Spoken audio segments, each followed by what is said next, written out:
You ask Tiger to solve. This deals with linear equations with one unknown. The final result is x equals 16. Let's solve it step by step. Move the negative sign from the denominator to the numerator. Group all constants on the right side of the equation. Subtract 5 from both sides. Simplify the arithmetic.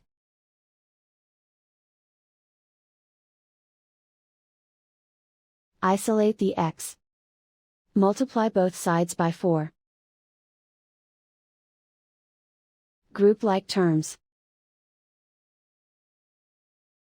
Multiply the coefficients.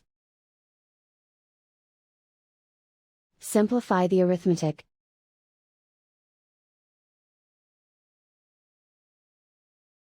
Convert the x into a positive number. Multiply both sides by -1.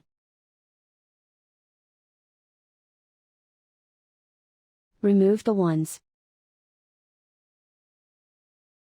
Simplify the arithmetic.